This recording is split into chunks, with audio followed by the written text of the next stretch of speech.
Sejam bem-vindos a mais um programa Mensagens de Luz.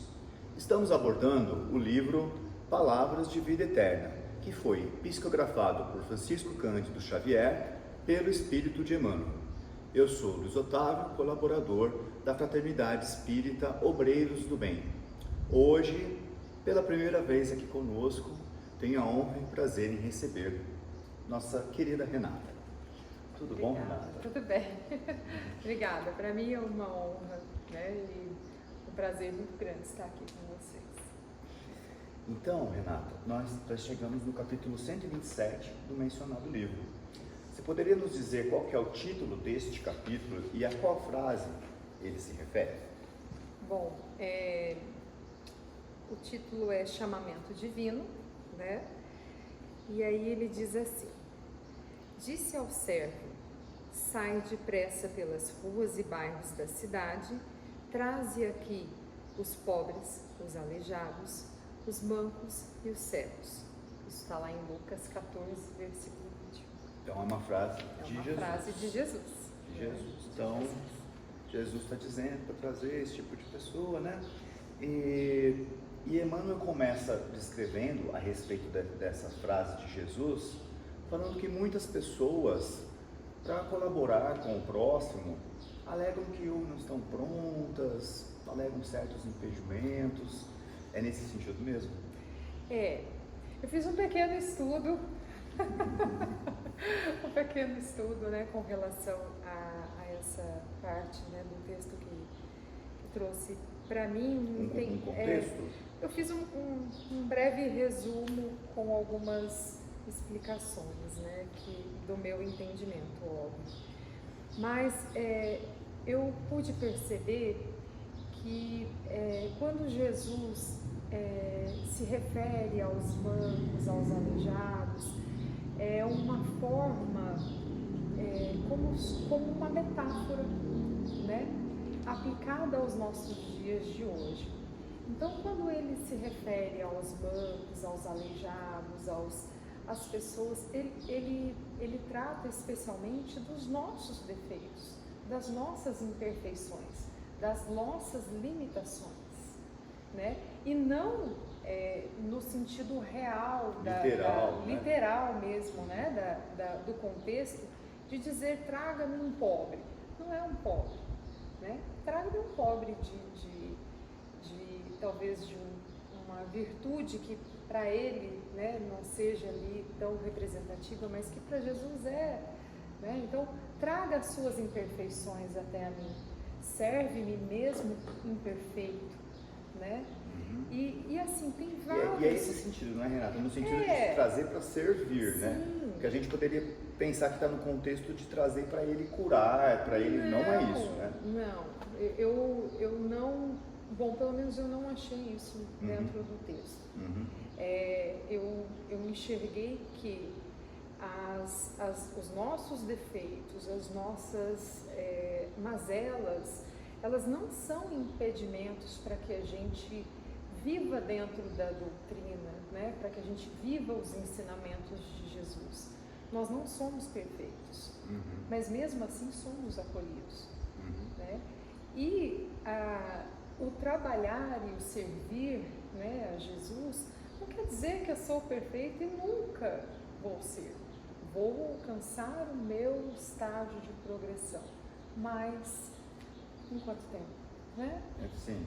Mas se eu não trabalhar, se eu não dividir, se eu não mergulhar a fundo nessa atmosfera, nesse exemplo de Jesus, quando eu vou conseguir essa progressão? Ou seja, é uma contradição, não é? Você alega a imperfeição para não trabalhar, mas somente pelo trabalho que você vai sair dessa imperfeição, não é? Exatamente. É nesse contexto que Jesus diz.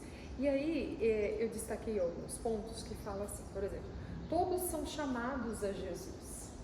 A mensagem de Jesus, ela é universal, ela não tem distinção. A nenhum credo, a nenhuma raça, a nenhuma etnia. Ela é universal, Todos são chamados, Poucos virão? Sim, poucos virão. porque poucos vão compreender a grandiosidade do chamado e se sentirão ali dispostos, prontos para aquilo. Vocacionados. Mas se a gente não der o primeiro passo para sair dessa inércia, nós ficaremos sempre no mesmo lugar. Certo. Né? Sempre acomodados. Então esse primeiro ponto, todos são chamados, inclusive nós mesmos. Todos são chamados, inclusive nós mesmos. Sim. O segundo ponto que eu vi, né? Jesus acolhe os imperfeitos. Então, Jesus sabe das minhas imperfeições. Qualquer que seja ela. Qualquer que seja ela. E mesmo assim, Ele jamais vai negar o seu acolhimento. Ele jamais vai olhar para o meu defeito e fazer um tratamento excluindo-me daquele, né? Ele não vai tirar aquele defeito de mim, mas Ele vai me ajudar a superar aquilo. São coisas diferentes. Sim, né? Sim. O terceiro ponto, a renovação constante, né? A frase que me chamou muito a atenção, né? Em Jesus tudo é novo para que a vida se renove. Então, esse chamado à renovação, esse chamado a uma nova oportunidade, esse chamado ao vem, né? Que eu vou, você não está sozinho, eu sou o seu amparo, né?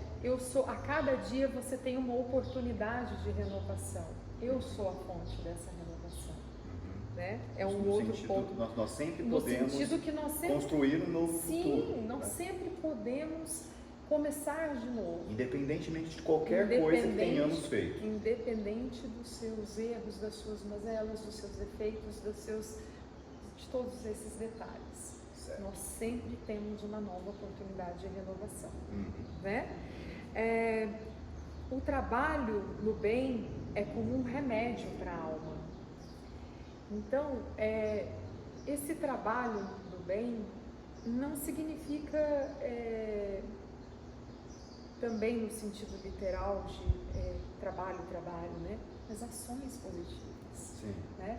Exemplos positivos, a caridade sem olhar a quem, né? A caridade em sua mais ampla forma. Sim, a caridade em sua mais ampla forma, a caridade em seu lado mais simples. Às vezes ouvir alguém, simplesmente ouvir. Ouvir a pessoa, às vezes ajudar um colega de trabalho, em todos esses pequenos gestos da nossa vida, ali é um trabalho para o bem, né? Então é uma caridade, né? Às vezes não é nem falar com o colega, mas ouvir, né? Deixar ele desabafar, é caridade, não é mesmo? Com certeza. Sinceridade e vontade de progredir. Nós temos que ser muito sinceros com o que nós apresentamos a Jesus. Porque não dá para mentir para Jesus, né? Entre Ele, né, e nós, não temos que ter filtros, né? Não temos que nos sentir envergonhados pela nossa posição inferior, porque Ele jamais fará distinção da nossa posição inferior, né? E sempre vai nos dar uma oportunidade. Então, a vontade de progredir é mais importante do que a vergonha de carregar o defeito, não é? Sim. O então, importante é o desejo de evoluir. Sim, eu reconheço que tenho os meus defeitos, mas eu tenho a vontade de progredir. E isso é importante, né? Muito meticulosa você, né? Você já apresentou aí nossos 4, 5 pontos. Qual mais ponto e você observou? E o último ponto, a esperança e o consolo no chamado do bem. As mensagens de Jesus, elas são sempre consoladoras, porque nós precisamos desse consolo. É algo que nos nutre, que nos dá força, que nos dá assim, aquele combustível, sabe? O combustível para as adversidades do dia a dia. Então, eu encontrei aqui, né, que Jesus, Ele me aceita como eu sou, para mim força, ele traz para mim a sinceridade, né? A progressão e a esperança em que dias melhores sempre virão. Então vamos ver no que se resume. Emmanuel sempre termina as suas reflexões no último parágrafo de cada capítulo. Então vamos ver no que resume o chamamento divino. Você poderia ler para a gente o último parágrafo? O último parágrafo. Se a realidade espiritual te busca, ofertando-te serviço no levantamento das boas obras, não te detenhas apresentando deformidades e frustrações.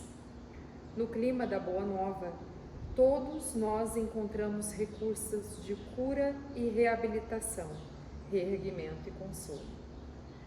Para isso, basta que sejamos sinceros diante da nossa própria necessidade de corrigenda, com o espírito espontaneamente consagrado ao privilégio de trabalhar e servir. Lindo. Lindo. Então, Renata, que nós consigamos observar todos esses tópicos que você separou com tanto carinho para a gente, para nós conseguirmos trabalharmos no bem, de acordo com os ensinamentos do Mestre Jesus. Eu acho importantíssimo que, independente de como for, o chamado de Jesus, ele é universal. Então, vem, apresente seu trabalho. E já chamando você para os próximos trabalhos, apresente-se, por favor. Sim. Meu nome é Renata, né? Eu sou mineira e frequento a casa há 1 ano, né? Eu já frequentava em outros, na minha cidade, né? Um centro da doutrina espírita, e vim para cá e hoje fui muito bem acolhida e participo dos trabalhos da casa, né? Frequento as reuniões e é isso.